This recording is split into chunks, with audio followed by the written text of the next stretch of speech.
Throughout history, humans have been aware of the existence of various substances in our surroundings. These substances exhibit distinct properties that differentiate them from one another. Not only do they possess unique characteristics such as light reflection, color, and state of matter, such as being a liquid, gas, or solid at specific temperatures, but they also interact differently with one another under specific conditions. In the images presented here, we can observe some examples of these substances. This is carbon, specifically in its graphite form. Here we have lead, and this is gold. All of these substances depicted in their solid state have been sourced from the website mentioned in the corner. However, it is also important to acknowledge that there are different types of air and air particles, depending on the specific particles present, such as carbon, oxygen, or nitrogen. They exhibit distinct properties. Furthermore, there are other substances that exist in a liquid state. Additionally, if the temperature is raised sufficiently, the states of these substances can change. If we increase the temperature significantly, substances like gold or lead can transition from a solid state to a liquid state. Similarly, when carbon is burned, it can be transformed into a gaseous state and released into the atmosphere. These observations have been made by humanity over thousands of years, providing valuable insight into the behavior of different substances. These observations naturally led to a fundamental question,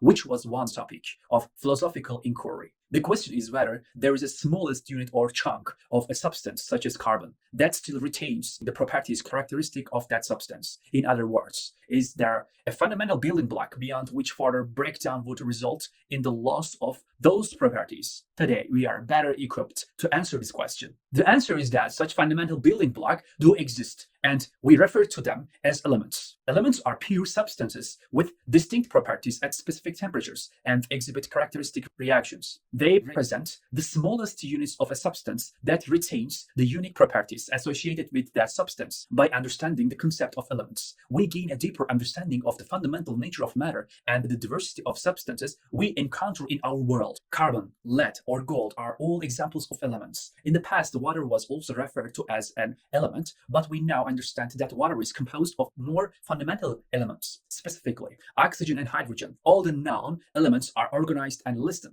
in a comprehensive chart known as the periodic table of elements. In the periodic table, each element is represented by a symbol or abbreviation. For instance, C represented carbon, O represented oxygen, and represented nitrogen. Ci represents silicon, Au represents gold, and Pb represents lead. While I'm only mentioning a few elements that are particularly relevant to our understanding, it's important to note that as you progress in your studies, you'll become familiar with all the elements on the periodic table. The fundamental building block of any element is the atom. If we were to continue breaking down and dividing these substances into smaller and smaller portions, eventually we would reach the smallest unit known as an atom. In the case of carbon, continued division would lead to a carbon atom, and likewise for gold, it would result in a gold atom. Atoms are the basic constituents of matter and play a crucial role in determining the properties and behaviors of different elements. If we shift our attention to lead, the same process applies. By continuously breaking it down into smaller particles, we would eventually reach a minuscule unit known as a lead atom. At this point, further breakdown would no longer retain the properties of lead. It is important to emphasize that atoms are incredibly tiny, almost beyond comprehension. For instance, let's consider carbon, which is a prominent element found in various organic materials, including hair. Imagine my hair, which predominantly consists of carbon. Although my hair is not yellow like the depiction, it serves a visible contrast against the black background.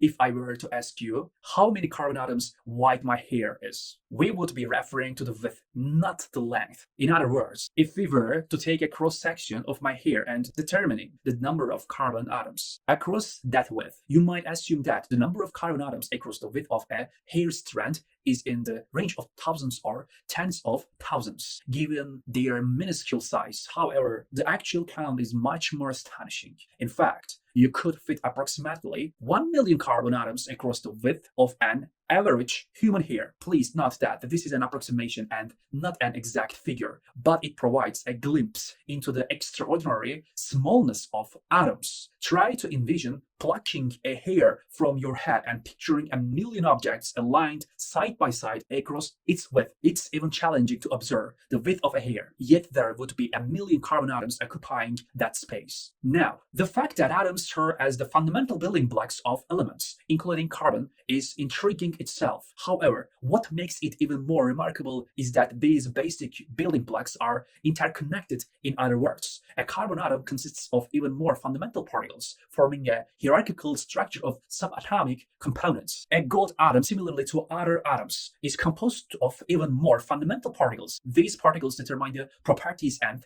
behavior of elements, and altering their quantity can lead to changes in the element itself. To delve deeper into this concept, let's explore these fundamental elements. The first one is the proton, which plays a crucial role. The number of protons present in the nucleus of an atom defines the elements. In fact, when you observe the periodic table, you will notice that the elements are arranged in the ascending order based on their atomic number. This atomic number signifies quantity of protons within the atom. For example, hydrogen possesses a single proton, helium has 2 protons, and carbon consists of 6 protons. It's important to note that carbon cannot have 7 protons because that would alter its element identity. It would cease to be carbon and instead become nitrogen. Similarly, oxygen contains 8 protons, and adding another proton would transform it into fluorine. Thus, the number of protons determines the element itself. This number is referred to as the atomic number, which is prominently displayed at the top of each element box in the periodic table. It serves as the defining characteristic of an element. In addition to protons, an atom consists of 2 other components, electrons and neutrons. Developing a mental model of an atom can be helpful, although it becomes more abstract and challenging to conceptualize as we delve further into the study of chemistry. One way to conceptualize the structure of an atom is to consider the protons and neutrons located at the nucleus, which is the central part of the atom. For instance, carbon, as we know, has 6 protons. We can represent them as 1, 2, 3, 4, 5, 6. In the case of carbon-12, which is a specific isotope of carbon, it also has 6 neutrons. It's worth noting that there can be different isotopes of carbon with varying numbers of neutrons. The number of neutrons and electrons can change while retaining the same element, but the number of protons cannot change. If the number of protons changes, it signifies a different element. Let's draw the nucleus of carbon-12 with its 6 protons and 6 neutrons. It can be depicted like this, and sometimes the number of protons is also indicated. The reason we'll label it as carbon-12. Counting the 6 neutrons is to the total number of particles in the nucleus. As we explore further, we'll delve into the intricacies of carbon atoms. It's important to note that when we refer to carbon-12, we are referring to the total number of protons and neutrons within its nucleus. By definition, carbon has an atomic number of 6, which indicates the presence of 6 protons. Let's rewrite this information to reinforce our understanding. At the core of a carbon atom, we find a nucleus. In the case of carbon-12, it consists of 6 protons and neutrons. However, there are other variations of carbon, such as carbon-14, which still possess 6 protons but have 8 neutrons. Hence, the number of neutrons can vary. In this discussion, we are specifically focusing on carbon-12. If carbon-12 is in a neutral state, it will also have 6 electrons. Let me represent these 6 electrons for you. 1, 2, 3, 4, 5, 6. It's worth noting that the term neutral refers to an atom that has an equal number of protons and electrons, resulting in no overall charge. Now, let's consider the relationship between the electrons and the nucleus. One way to conceptualize it is by imagining the electrons as dynamic entities moving and orbiting around the nucleus, creating a buzzing motion. This is a simplified depiction, providing a foundational understanding of the electron-nucleus interaction. One way to visualize the motion of electrons around the nucleus is to imagine them orbiting, similar to how planets orbit the sun. However, it is important to note that this analogy is not entirely accurate. The behavior of electrons is far more complex and requires a deeper understanding of quantum physics. Nonetheless, as a start point, we can think of electrons as jumping or buzzing around the nucleus. Now, why do these electrons remain bound to nucleus instead of simply drifting away? The answer lies in the electrical charges of protons and electrons. Protons carry a positive charge while electrons carry a negative charge. This fundamental property of these particles is what keeps the electrons in proximity to the nucleus and establishes their association with the atom. When we delve into the concept of charge, we enter a realm that can be quite profound. Ultimately, Charge is nothing more than a label.